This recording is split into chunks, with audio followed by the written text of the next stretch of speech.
Mari kita bersatu di dalam doa. Bapa di dalam surga, kami menyadari banyak yang tidak pasti di dalam dunia ini. Kami bahkan tidak pasti dengan hari esok kami. Tapi kami mengucap syukur karena anugerah-Mu selalu baru setiap hari. Ketika kami menjalani hidup di padang gurun dunia ini, kami mengucap syukur karena Engkaulah Allah yang tidak pernah meninggalkan kami satu detik pun juga. Kalau hari ini kami bisa datang ke rumah-Mu untuk bersama-sama merayakan hari perhentian itu semata-mata oleh anugerah-Mu saja. Bahkan hari perhentian ini sendiri adalah anugerah Tuhan bagi umat-Mu, supaya kami bisa meletakkan pekerjaan-pekerjaan kami untuk fokus beribadah kepada-Mu. Karena kebutuhan kami yang paling utama di dalam dunia ini bukanlah makanan, bukanlah uang, melainkan pengenalan akan-Mu, mengerti isi hati-Mu, mengerti kehendak-Mu. Itulah yang menjadikan kami menjadi manusia. Kami berdoa kiranya pada pagi hari ini Engkau memberikan kepada kami firman-Mu supaya kami semakin mengerti isi hati-Mu dan kehendak-Mu. Kiranya Tuhan mempersiapkan hati kami supaya hati yang keras Tuhan ubah menjadi hati yang gembur. Kami berdoa supaya hidup kami terus diubah menjadi lebih serupa dengan Kristus. Di dalam nama Tuhan Yesus kami berdoa. Amin. Mari kita bersama-sama membuka firman Tuhan dari Wahyu 2 ayat 12 sampai 17.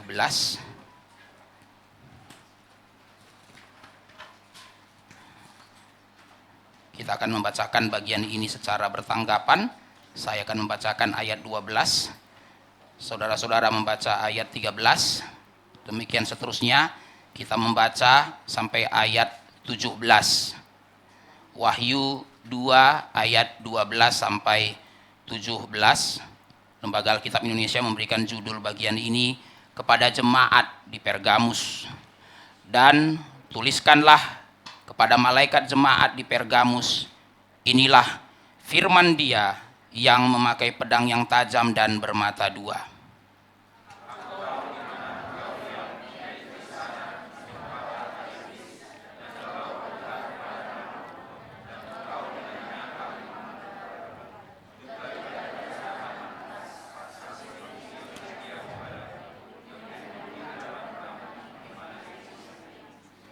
Tetapi aku mempunyai beberapa keberatan terhadap engkau.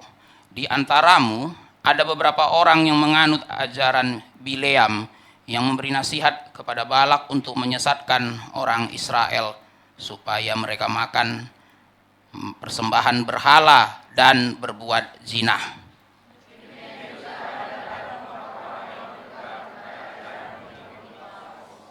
Sebab itu bertobatlah, jika tidak demikian aku akan segera datang kepadamu dan aku akan memerangi mereka dengan pedang yang di mulutku ini.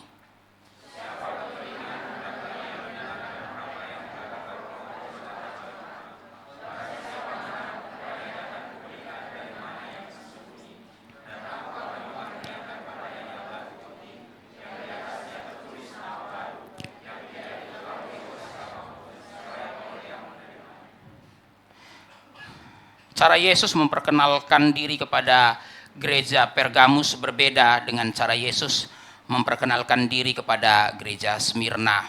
Kepada gereja Smyrna, Yesus memperkenalkan diri untuk menghibur. Di sana Yesus menyebut dirinya sebagai yang awal dan yang akhir, yang telah mati dan hidup kembali. Saudara-saudara boleh melihat itu di bagian yang sebelumnya, yaitu di Wahyu 2 ayat 10 sampai 11. Saudara-saudara, Wahyu 2 ayat 10 sampai 11 itu adalah surat kepada gereja Smyrna. Minggu lalu kita sudah merenungkan dari surat kepada gereja Smyrna. Saudara-saudara yang dikasihi oleh Tuhan, ketika Yesus menulis surat kepada gereja Smyrna, Dia memperkenalkan dirinya sebagai yang awal dan yang akhir, yang telah mati dan hidup kembali. Mengapa Yesus memperkenalkan dirinya sebagai yang mati dan yang telah hidup kembali? Karena pada saat itu gereja Smyrna sedang menderita. Mereka sedang dianiaya. Itulah sebabnya saudara Tuhan, Yesus memperkenalkan dirinya kepada mereka sebagai yang telah mati. Saudara Tuhan, Yesus waktu menjadi manusia, dia pernah menderita. Dan bukan hanya menderita, penderitaannya itu berakhir dengan kematian. Saudara Tuhan, memang Yesus bangkit pada hari yang ketiga. Tapi jangan lupa saudara Tuhan, sebelum bangkit dia disalibkan. Tapi jangan lupa saudara, sebelum bangkit, sebelum disalibkan, dia menderita dahulu. Saudara Tuhan, para teolog mengatakan bahwa seluruh kehidupan Yesus sampai disalibkan itu yang namanya inkarnasi. Saudara-saudara, kita tidak boleh menyempitkan inkarnasi hanya pada kelahiran. Seluruh kehidupan Yesus itu adalah inkarnasi. Saudara Tuhan, Yesus bukan hanya datang sebagai manusia, dia hidup sebagai manusia yang menderita. Itu yang namanya inkarnasi. Dan penderitaan Kristus berpuncak pada penyalipannya. Mati, menderita. Saudara Tuhan, gereja Smyrna hidup di dalam penganiayaan. Mereka menderita. Dan itulah sebabnya saudara-saudara, ketika Yesus memperkenalkan diri kepada mereka, ia memperkenalkan diri dengan cara yang menghibur mereka. Bahwa mereka tidak menderita sendirian. Dan bahwa mereka bukan yang pertama menderita. Sebelum mereka menderita, Yesus sudah menderita terlebih dahulu. Yang telah mati, tapi hidup kembali. Tetapi kepada gereja Pergamus, Yesus memperkenalkan diri untuk menghakimi. Kalau saudara-saudara memperhatikan Wahyu 2 ayat 12 yang tadi kita sudah baca, saya mengajak saudara-saudara untuk sebentar memperhatikan Wahyu 2 ayat 12, saudara Tuhan. Nah, saudara Tuhan, di dalam Wahyu 2 ayat 12, Yesus memperkenalkan diri sebagai yang memakai pedang yang tajam dan bermata dua. Saudara-saudara, sebuah gambaran yang sangat berbeda dengan ketika Yesus memperkenalkan diri kepada gereja Smyrna. Saudara-saudara, gambaran Yesus di dalam Wahyu 2 ayat 10 sampai 11 itu berbeda sekali dengan Wahyu 2 ayat 12 sampai 17. Di dalam Wahyu 2 ayat 10 sampai 11, Yesus memperkenalkan diri sebagai yang telah mati tapi hidup kembali. Tapi di dalam Wahyu 2 ayat 12 sampai 17, Yesus memperkenalkan diri sebagai yang memakai pedang yang tajam dan bermata dua. Nah, saya mengajak saudara untuk memperhatikan kata pedang pada ayat itu, saudara Tuhan. Saudara-saudara, kata pedang pada ayat itu bahasa Yunaninya rompaia. Saudara Tuhan. Nah, saudara-saudara Tuhan, Yesus sengaja menggunakan kata rompaia. Saudara-saudara Tuhan, di dalam bahasa Yunani ada dua kata yang sama-sama artinya pedang. Yang pertama, rompaia. Yang kedua, makaira.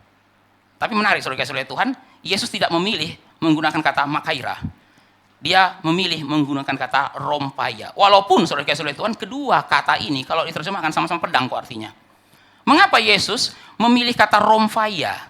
Saudara-saudara Tuhan, rompaia itu menunjuk kepada pedang besar yang melambangkan otoritas untuk menghakimi. Sedangkan makaira itu sebenarnya lebih tepat diterjemahkan belati. Saudara-saudara Tuhan, dalam Septuaginta adalah Alkitab Perjanjian Lama yang diterjemahkan ke dalam bahasa Yunani. Ketika menerjemahkan Kejadian 22, itu cerita Abraham mempersembahkan Ishak, dan saudara tahu setelah tahu adegannya, Abraham mengambil belatinya dan ingin menikam Ishak. Nah, saudara-saudara, Septuaginta menerjemahkan belati itu sebagai makaira. Nah, saudara-saudara yang Tuhan, di sini Yesus tidak mengatakan aku yang memakai belati, bukan, saudara-saudara. Dia memperkenalkan diri sebagai apa? Yang memakai pedang, rompaia. Saudara-saudara, rompaia itu adalah pedang yang digunakan untuk perang, pedang yang besar, pedang yang panjang. Nah, pedang ini menggambarkan otoritas, saudara Tuhan. Saudara-saudara, ada konteks hukum di balik penggunaan kata rompaia ini, saudara-saudara ya. Saudara-saudara, pada saat itu setiap gubernur Romawi memiliki hak istimewa yang disebut sebagai hak pedang, the rights of sword, atau dalam bahasa Latinnya ius gladi. Nah, saudara-saudara Tuhan, apa itu ius gladi? Apa itu the right of sword? Nah, saudara-saudara, the right of sword atau hak pedang itu adalah otoritas untuk menjatuhkan hukuman mati. Nah, saudara-saudara, pada masa itu hanya gubernur yang boleh menjatuhkan hukuman mati. Saudara-saudara, seorang penjahat bisa diadili oleh pengadilan biasa. Tapi pengadilan biasa tidak boleh menjatuhkan hukuman mati kepada penjahat itu. Sejahat apapun dia, hukuman mati hanya boleh dijatuhkan oleh gubernur. Jadi kalau ada seorang penjahat yang kejahatannya sudah keterlaluan, saudara dikasih oleh Tuhan, maka dia harus dibawa ke gubernur provinsi itu. Pengadilan biasa tidak bisa menjatuhkan hukuman mati. Jadi saudara-saudara, ada seorang penjahat yang memang kejahatannya sudah luar biasa. Tapi kalau gubernur bilang tidak perlu dihukum mati, dia nggak boleh dihukum mati. Tapi saudara dikasih oleh Tuhan, kalau gubernur itu mengatakan dia boleh dihukum mati, maka penjahat itu dihukum mati.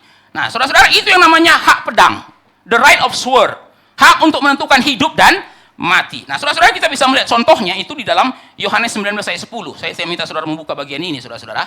Saudara-saudara, Yohanes 19 itu kan cerita mengenai Pilatus mengadili Yesus. Pilatus mengadili Yesus, saudara-saudara. Saudara tahu kenapa orang-orang Yahudi membawa Yesus ke Pilatus?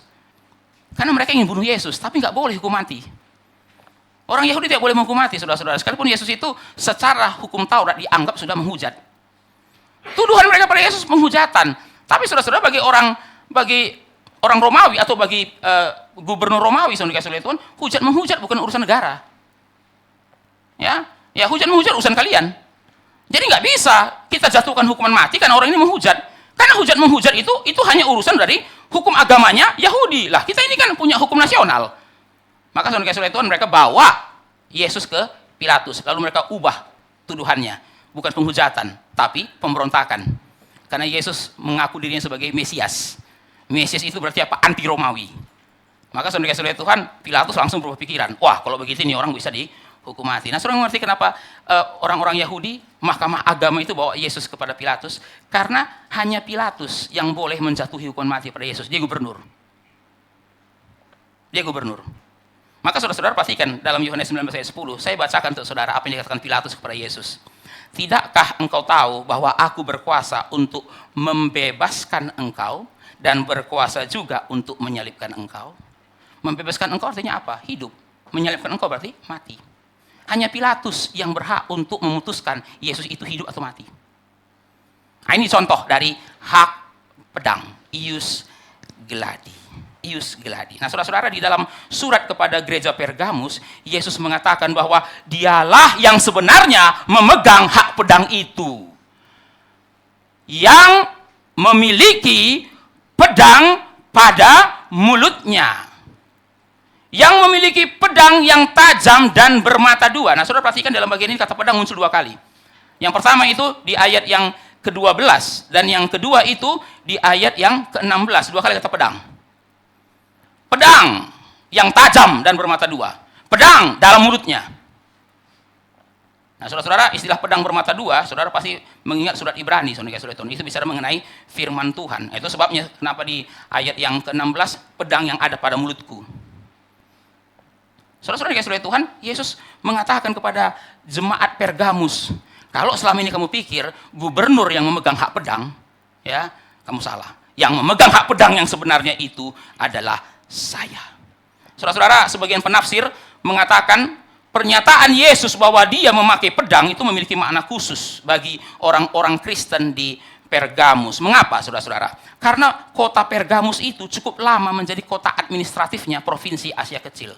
Sebelum akhirnya kota administratif itu dipindah ke Efesus. Jadi saudara-saudara, sebelum kota administratif dipindah ke Efesus, kota administratifnya provinsi Asia Kecil itu adalah kota Pergamus. Nah, saudara kasih oleh Tuhan, sebagai kota administratif, maka gubernur berkantor di situ. Jadi saudara-saudara, sudah cukup lama kota Pergamus lah menjadi tempat untuk memutuskan hidup dan mati. Jadi kalau ada penjahat, saudara kasih oleh Tuhan, mau dihukum mati, maka dia akan dibawa ke kota Pergamus. Maka saudara-saudara, kota Pergamus dengan hak pedang itu memiliki relasi historis yang cukup panjang. Sebagai orang Pergamus, saudara kasih oleh Tuhan, orang-orang Kristen ini ketika mendengar Yesus berkata, yang memiliki pedang yang tajam dan bermata dua, saudara-saudara kasih oleh Tuhan, mereka langsung ingat hak pedangnya gubernur provinsi Asia Kecil. Selama ini mereka pikir, saudara-saudara, yang berkuasa menentukan hidup dan mati itu gubernur. Tapi Yesus mengatakan, no! Tidak, hak hidup dan mati, yang menentukan hidup dan mati, itu bukan gubernur provinsi Asia Kecil. Yang menentukan hidup dan mati adalah Yesus Kristus. Saudara-saudara dikasih oleh Tuhan, sekalipun dalam kekaisaran Romawi, hak pedang hanya diberikan kepada gubernur, tapi Yesus dengan tegas mengatakan, hak pedang yang sebenarnya ada pada Yesus. Dengan kata lain, saudara-saudara, Yesus mengatakan, dia lebih berotoritas. Dia lebih berotoritas. Kalau selama ini kamu takut sama pemerintah Asia Kecil, kalau selama ini kamu takutnya sama pemerintah Romawi, kalau selama ini kamu gentarnya kepada gubernur provinsi Asia Kecil, ya, kamu harus gentar sama saya, kata Yesus. Saudara-saudara, kayak itu Yesus mengatakan, yang punya otoritas tertinggi di Asia Kecil ini bukan gubernur. Siapa yang punya otoritas tertinggi di Asia Kecil ini? Yesus. Nah, saudara-saudara, mengapa Yesus mengatakan hal ini? Karena dia ingin jemaat Pergamus itu lebih takut sama dia daripada takut sama pemerintah. Oh, saudara-saudara, bukan Yesus mengatakan nggak perlu taat sama pemerintah, bukan, saudara Tuhan. Roma 13 juga menggunakan kata pedang. Tidak sia-sia pemerintah menyandang pedang. Benar, saudara Tuhan. Dalam Roma 13, Paulus mengatakan pemerintah dikasih pedang. Tapi dalam Wahyu 2, saudara Tuhan, Yesus mengatakan, saya yang pegang pedang. Saudara-saudara Tuhan, kalau pemerintah pegang pedang, tapi Yesus juga pegang pedang, bagaimana hubungan di antara keduanya? Saudara Tuhan, Yesuslah yang memegang otoritas tertinggi. Pemerintah itu hanya mendapatkan otoritas delegasi daripada Yesus. Maka saudara Tuhan, Yesus akan mengatakan seperti ini sama gereja Pergamus. Kalau kamu takut sama penghakiman Allah, bagus itu. Tapi harusnya kamu lebih takut sama penghakiman saya loh. Kalau penghakiman Allah aja bikin kamu takut, maka harusnya kamu lebih takut lagi sama penghakiman saya. Kenapa? Karena otoritas yang saya pegang ini lebih tinggi daripada yang dipegang oleh pemerintah Romawi. Nah, saudara-saudara kayak Tuhan, di sini kita melihat ya bahwa penghakiman Yesus Kristus berlaku juga untuk gereja. Coba saudara-saudara perhatikan lagi ayat yang ke-12 itu. Yesus memperkenalkan dirinya, aku adalah hakim. Ya, seperti gubernur provinsi Asia Kecil punya hak untuk menghakimi pedang, saya juga punya hak untuk menghakimi. Saya adalah hakim. Tapi pertanyaan saudara-saudara, kalau Yesus hakim, yang dihakimi siapa? Nah, saudara itu di dalam bagian ini kita lihat konteksnya. Yang dihakimi bukan dunia. Yesus menghakimi gereja. Aku hakim, aku memiliki pedang yang tajam dan bermata dua. Tapi siapa yang dihakimi? Gereja. Yesus memperkenalkan diri sebagai hakim karena dia ingin menghakimi gereja Pergamus. Mari kita lihat saudara Tuhan ayat 18. Saya mengajak saudara untuk melihat ayat 18, saudara-saudara ya. Ayat 18. Saya akan bacakan untuk kita semua. Mari kita mendengarkan. Ayat 16, bukan ayat 18. Mari kita mendengarkan bersama-sama. Sebab itu bertobatlah. Jika tidak demikian, aku akan segera datang. Aku akan segera datang. Nah, kalau saudara-saudara membaca kalimat ini, saudara akan ingat kepada surat Efesus. Surat kepada jemaat Efesus. Di dalam surat kepada jemaat Efesus, Yesus juga mengatakan hal yang sama. Kalau kamu nggak bertobat, aku segera datang. Nah, saudara-saudara, kalimat aku segera datang, saudara Tuhan, salah satu maknanya apa? Penghakiman. Ya, saudara-saudara, ada dua makna ya, Yesus segera datang. Saudara-saudara, yang pertama penyelamatan, yang kedua penghakiman. Nah, di dalam surat kepada jemaat Efesus dan surat kepada jemaat Pergamus, aku segera datang. Kalau kamu nggak bertobat, aku segera datang. Untuk apa? Menghakimi. Nah, di sini saudara perhatikan, saudara Tuhan ya, penghakiman Kristus itu bukan hanya untuk dunia, tapi juga untuk gereja. Saudara jangan berpikir, saudara-saudara, Yesus hanya datang untuk menghakimi dunia. Tidak. Yesus juga datang untuk menghakimi gereja. Nah, saudara-saudara, ini salah satu doktrin yang sering dilupakan orang Kristen. Saudara-saudara, orang Kristen suka bicara mengenai penghakiman ya. Allah akan menghakimi, Allah menghakimi. Saudara-saudara, waktu kita mengatakan Allah menghakimi, seringkali yang ada dalam pikiran kita menghakimi dunia. Enggak salah. Ya, saudara-saudara, doktrin itu ada. Ya, bahwa Allah akan menghakimi dunia, itu ada dalam Alkitab. Tapi saudara, Alkitab juga mengajarkan bahwa Allah bukan hanya akan menghakimi dunia, Allah juga menghakimi gereja. Dan saudara Tuhan, Allah bukan hanya akan menghakimi gereja. 1 Petrus 4 ayat 17 dengan jelas mengatakan bahwa yang pertama kali dihakimi dari antara Allah, dari antara dunia dengan gereja, gereja. Saya ulangi saudara Tuhan, Alkitab bukan hanya mengatakan Allah akan menghakimi gereja. Alkitab juga mengatakan gereja yang duluan dihakimi, baru dunia. Mari kita lihat bersama-sama 1 Petrus 4 ayat 17. 1 Petrus 4 ayat 17. Mari kita membacakan ayat ini bersama-sama. 2, 3, ya. Karena sekarang telah tiba saatnya penghakiman dimulai, dan pada rumah Allah sendiri yang harus pertama-tama dihakimi. Pada rumah Allah sendiri yang pertama-tama harus dihakimi. Jadi kalau saudara-saudara mengatakan bahwa Tuhan hanya akan menghakimi dia, salah. Tuhan juga menghakimi gereja. Jadi gereja tidak luput dari penghakiman Tuhan juga menghakimi gereja. Dan saudara-saudara, yang lebih jauh lagi apa? Bukan hanya menghakimi gereja duluan yang dihakimi berdunia. Gereja duluan. Itu yang dikatakan oleh Saudara Petrus. Dan kalau saudara perhatikan konteks dari Saudara Petrus dan Saudara itu mengenai penderitaan. Orang Kristen dianiaya. Lalu mereka saudara Tuhan memiliki pertanyaan, kenapa ya kita mendapat penganiayaan seperti ini? Apa kata Petrus? Kamu gak usah heran kenapa kita dianiaya. Karena penghakiman itu dimulai dari rumah Tuhan. Jadi saudara Tuhan, saudara jangan berpikir Allah itu hanya buka mata lebar-lebar melihat dunia, lalu dia tutup mata rapat-rapat terhadap gereja. Tidak, saudara Tuhan. Tuhan buka mata lebar-lebar terhadap gereja. Dan kalau bicara kronologi, saudara Tuhan, mana yang duluan dihakimi? Tuhan hakimi gereja dulu, baru Tuhan hakimi dunia. Saudara Tuhan, di sini kita melihat bahwa penghakiman Allah terhadap gereja adalah tanda kepastian penghakiman Allah terhadap dunia. Mengapa Allah menghakimi gereja lebih dahulu? Untuk memberikan warning kepada dunia. Saudara-saudara, ketika dunia melihat Allah menghakimi gereja, dunia sadar, mereka apa lagi? Mereka apa lagi? Kalau dunia saja, kalau gereja saja tidak lolos dari penghakiman Tuhan, apalagi dunia. Maka saudara Tuhan, sebelum Yesus menghakimi dunia, dia lebih dahulu menghakimi gereja. Maka saudara perhatikan dalam kitab Wahyu, saudara Tuhan. Kitab Wahyu yang ditegur pertama kali siapa? Gereja. Surat kepada 7 gereja, hanya 2 yang tak ditegur, sisanya ditegur semua.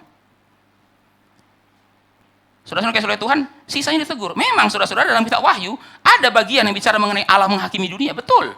Tapi saudara menarik sekali. Kenapa yang pertama kali ditegur dalam kitab Wahyu gereja? Bertobatlah, bertobatlah, bertobatlah, bertobatlah. Saudara-saudara kan seringkali kita kalau pakai kata bertobat kan pada dunia ya saudara-saudara. Bertobatlah, bertobatlah. Saudara Tuhan ya. Nah, yang kita teriakan masih dunia. Saudara perhatikan dalam kitab Wahyu yang diteriakin Yesus pertama kali bukan dunia.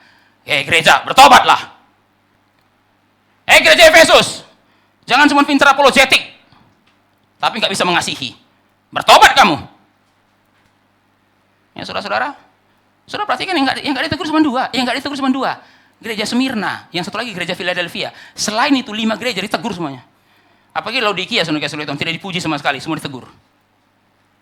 Ya saudara-saudara, saya selalu mengatakan Laodikia itu gereja zong, saudara Tuhan ya. Nggak ada pujian sama sekali, ditegur semua. Saudara-saudara Tuhan, loh, kitab Wahyu ini ditulis untuk gereja. Ya, dan kalau saudara mengerti latar belakangnya, latar belakang kitab Wahyu adalah gereja dianiaya. Dan kitab Wahyu ini diberikan untuk penghiburan bagi gereja yang dianiaya. Kok isi pertamanya? Bertobatlah. Bertobatlah. Saudara-saudara, hari ini banyak orang nggak suka ya pendeta negur-negur gereja. Kalau mau negur orang di luar sana, jangan gereja yang ditegur. Ya, saudara-saudara, gereja nggak butuh lagi.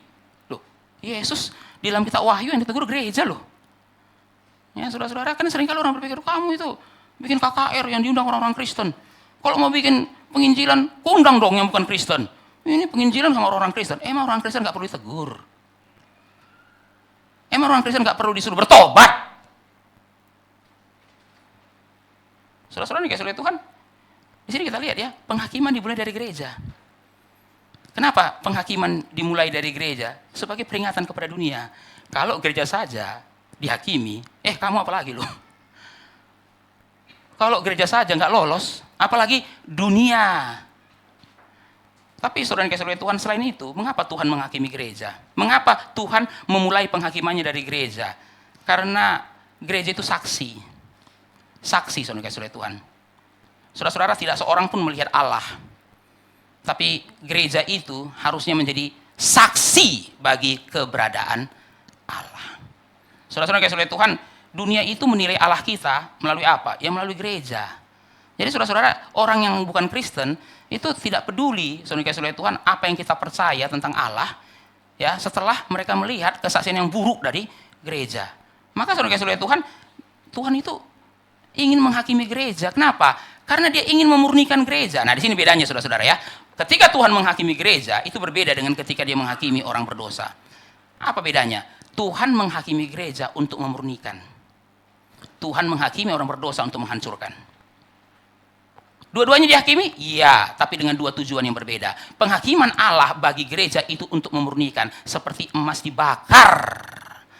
Saudara-saudara, emas dibakar bukan untuk hancur. Emas dibakar supaya murni. Saudara-saudara Tuhan, semua orang itu kejam sama emas. Ya saudara-saudara, apalagi orang makin serakah, saudara kasih oleh Tuhan ya, makin kejam sama emas. Kenapa saudara kasih oleh Tuhan? Karena emas murni lebih mahal daripada emas 18 karat ya saudara kasih oleh Tuhan ya.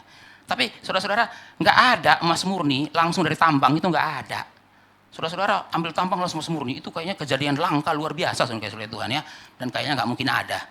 Semua emas itu saudara kasih oleh Tuhan itu tidak murni. Tapi untuk bikin jadi emas murni, kejam. Dibakar. Bakar lagi, dibakar lagi, dibakar sampai kapan? Sampai nggak ada lagi yang bisa hangus. Nah itu namanya emas murni. Saudara-saudara, seperti itulah penghakiman terhadap gereja. Tuhan menghakimi gereja, ya. Kenapa? Karena dia tidak mau gereja yang kotor, dia tidak mau gereja yang cemar. Saudara-saudara, dia mau gereja yang murni. Saya ulangi saudara-saudara, mengapa Tuhan menghakimi gereja? Karena dia tidak mau gereja yang ada campurannya. Nggak mau saudara kasih oleh Tuhan. Saudara jangan pikir Tuhan senang melihat gereja yang 80% untuk Kristus, 20% untuk dunia. Wah puji Tuhan masih 80%. Tapi 20% untuk dunia, nggak apa-apalah, ditoleransi. Saudara kasih oleh Tuhan, Kristus itu punya standar yang tinggi untuk gereja. Dia mau 100% untuk dia. Saudara kalau menikah mau nggak? Pasangan saudara 90% untuk saudara, 10% untuk mantannya. Bersyukur saudara-saudara masih 10% untuk mantannya, 90% untuk saudara. Saudara kurang berterima kasih, mau nggak saudara-saudara ditanya, bilang kayak gitu?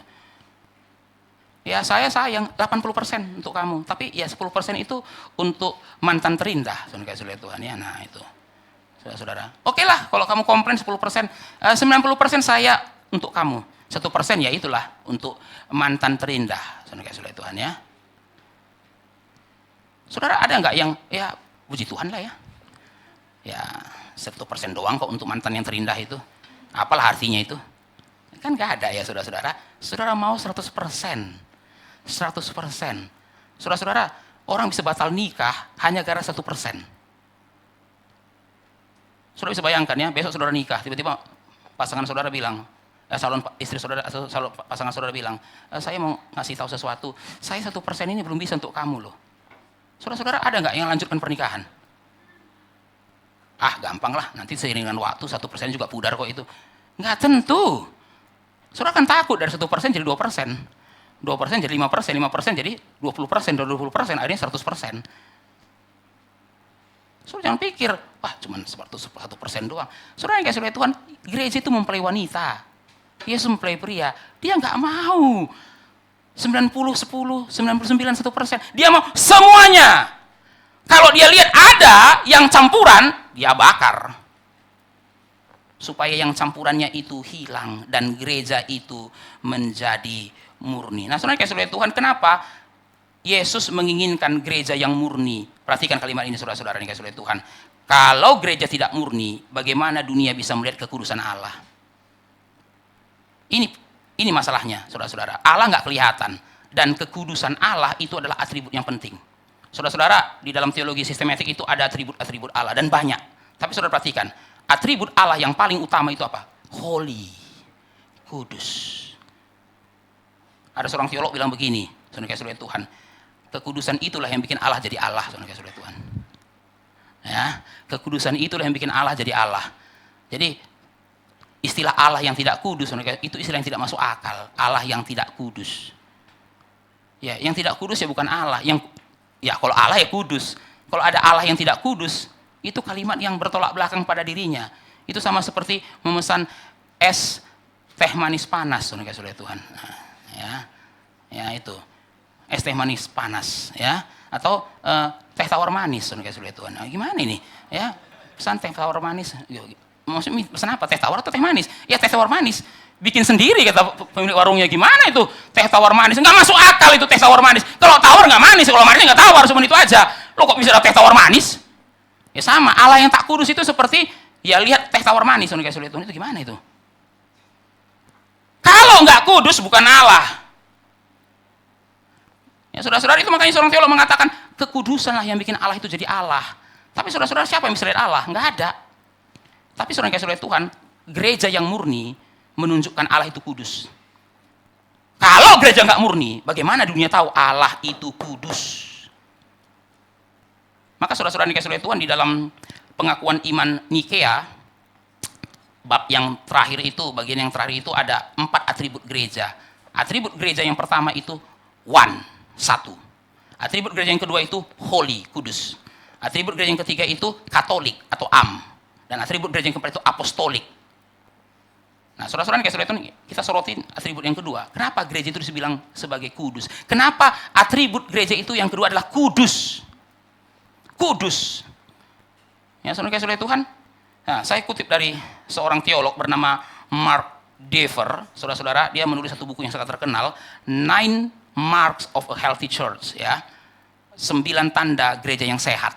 Nah, 9 tanda gereja yang sehat. Nah, saudara-saudara Tuhan, di dalam bukunya Mark Dever mengatakan status kudus yang diberikan Allah kepada gereja memisahkan gereja dari dunia untuk pelayanan kepada Allah. Saya ulangi, status kudus yang diberikan Allah kepada gereja memisahkan gereja dari dunia untuk pelayanan kepada Allah. Nah, saudara-saudara, kata kudus dalam bahasa Ibrani dan bahasa Yunani artinya sama, dipisahkan. Itulah arti kudus yang sebenarnya, dipisahkan. Dipisahkan, separated and consecrated. Dipisahkan dari, dikhususkan untuk. Nah, itu namanya kudus. Dipisahkan dari, dikhususkan untuk. Saudara-saudara, beberapa daerah itu ya punya tradisi, sebelum menikah itu perempuannya dipingit. Ya, saudara-saudara ya, berapa hari sebelum itu dipingit. Saudara-saudara Tuhan ya. Bahkan calon suaminya pun nggak boleh ketemu sama dia, dipingit. Nah, saudara-saudara ya. Nah, saudara-saudara, lalu nanti kapan pertama kali ketemu? Waktu pemberkatan. Ya, waktu ini saudara-saudara, waktu pernikahan. Nah, kenapa dipingit? Nah, salah satu makna dipingit itu apa? Dipisahkan. Dipisahkan, nanti dikhususkan. Jadi satu minggu atau bahkan 1 bulan ini dipisahkan. Kamu dipisahkan dari semua perempuan, nggak boleh ketemu sama siapapun. Nanti pada hari pernikahan kamu dibawa kepada calon suamimu, dikhususkan untuk. Nah, saudara-saudara, gereja itu dipisahkan dari, dikhususkan untuk, dipisahkan dari dunia. Maka gereja nggak boleh sama dengan dunia. Lalu dikhususkan untuk melayani. Nah, itu arti kata kudus yang pertama. Nah, saudara kasih oleh Tuhan, saya lanjutkan lagi apa yang dikatakan oleh Mark Dever di dalam bukunya. Karena itu, baik perjanjian lama maupun perjanjian baru menekankan pentingnya kekudusan di tengah umat Allah supaya mereka dapat melaksanakan pelayanan yang menjadi panggilan mereka. Pentingnya kekudusan bagi umat Allah. Kenapa kekudusan penting? Dengarkan kalimat ini, saudara-saudara. Tanpa kekudusan, misi gereja gagal. Saudara-saudara, modal utama gereja untuk menyelesaikan misinya itu apa? Holiness. Holiness. Kalau itu nggak ada, saudara, gereja banyak duit pun fail. Saudara pikir ya, gereja supaya bisa melakukan banyak pelayanan, saudara Tuhan harus banyak uang. Tentu uang itu perlu. Uang itu perlu. Tapi saudara Tuhan, ada nggak gereja uangnya banyak tapi nggak bisa menyelesaikan misinya? Gagal dalam misinya. Banyak saudara Tuhan. Lah kenapa saudara Tuhan? Uangnya banyak, gedungnya bagus, tapi tidak bisa menyelesaikan misinya karena Tuhan buang. Tuhan buang, uangmu banyak, kamu bisa bayar ini, bayar itu, gedungmu bagus, kamu bisa undang orang banyak di dalam, tapi Tuhan bilang, saya nggak mau pakai. Kenapa?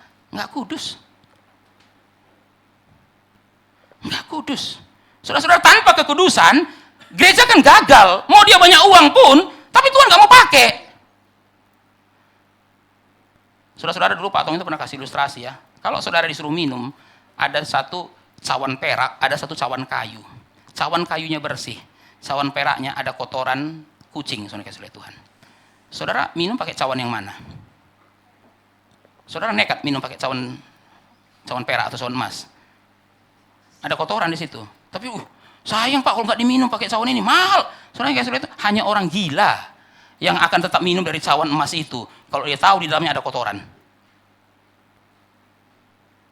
Saudara akan lebih pilih minum pakai cawan dari tanah liat. Saudara akan lebih pilih minum pakai cawan bambu bahkan asal bersih. Saudara nggak akan mungkin nekat saudara minum dari cawan yang dari emas, baru di pinggirannya ada berliannya. Baru saudara Tuhan gagangnya terbuat dari mutiara. Saudara Tuhan kan. Baru saudara minum, padahal di dalamnya ada kotoran.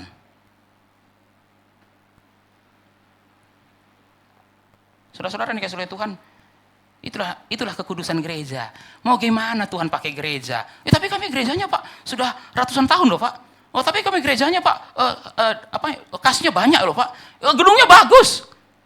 Ya, tapi ya itu di dalamnya Banyak skandal uang, skandal seks, skandal moral. Wah, saudara yang kasih Tuhan, ya. Saudara, gimana Tuhan mau pakai gereja? Gereja yang tidak kudus itu tidak akan bisa menggenapkan apapun yang Tuhan suruh. Maka saudara-saudara, modal utama gereja itu kekudusan. Nah, saudara yang kasih Tuhan, apa tadi kekudusan? Dipisahkan dari dunia. Kalau gereja sudah sama dengan dunia, untuk apa lagi ada dalam dunia? Kalau gereja sudah sama dengan dunia, untuk apa lagi dia ada dalam dunia? Saudara-saudara ingat ini kalimat siapa? Kalimat Yesus. Kalau garam itu menjadi tawar, dengan apa lagi dia akan diasinkan selain dibuang dan diinjak-injak orang? Dan kalau saudara ngerti konteksnya, garam tidak bisa jadi tawar. Garam tidak bisa jadi tawar. Loh, kalau gitu kenapa Yesus bilang kalau garam itu menjadi tawar? Saudara-saudara, yang dimaksud dengan tawar itu adalah orang-orang waktu itu, saudara kasih Tuhan, ambil garamnya itu dari bongkahan-bongkahan tanah yang ada di pinggir laut. Jadi garam itu waktu, ini kan beda dengan orang petani garam sekarang ya. Mereka itu ambil garam, saudara kasih Tuhan, itu dikumpulkan dari laut, dan waktu garam itu dikumpul itu bentuknya bongkahan-bongkahan. Nah, sebagian bongkahan itu bukan garam, tanah. Jadi saudara-saudara, dalam wujud aslinya garam dengan tanah itu bersatu. Nah, jadi petani garam itu, saudara kasih Tuhan, pisahkan. Nah, jadi yang tinggal adalah yang putih. Nah, itu yang bisa dipakai. Tapi saudara-saudara, sehebat apapun zaman dulu apalagi ya, memisahkannya tetap kan ada sisanya. Yang nggak bisa dipisahkan, tanah dengan garam itu sudah lengket banget, sudah nggak bisa diapa-apain lagi. Ya, saudara yang kasih oleh Tuhan. Nah, itu namanya menjadi tawar. Kenapa? Karena waktu saudara makan pun, yang saudara rasa bukan asin, tanah. Maka Yesus bilang, ya kalau sudah bagian yang seperti ini saudara mau bawa pulang. Ya enggak, saudara tinggalin di pinggir danau. Itulah yang akan diinjak-injak orang. Tuh apalagi kamu ada?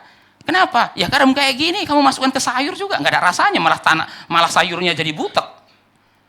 Saudara-saudara, masak sayur bening pakai garam seperti itu. Kenapa? Mau hemat. Saudara kasih lihat, garam mahal. Pakai yang ampas-ampasnya ini deh. Saudara cemplungin. Bukan jadi sayur bening, saudara-saudara. Bukan, jadi sayur lodeh. Ya saudara-saudara, kok agak butek ya. Nah, saudara-saudara ya, tadi rencananya masak sop jadi rawon. Saudara kasih lihat, gelap-gelap begitu. Kenapa? Tanah. Enggak ada gunanya lagi selain dibuang dan diinjak orang. Nah, saudara-saudara kasih lihat Tuhan, kenapa Allah menghakimi gereja?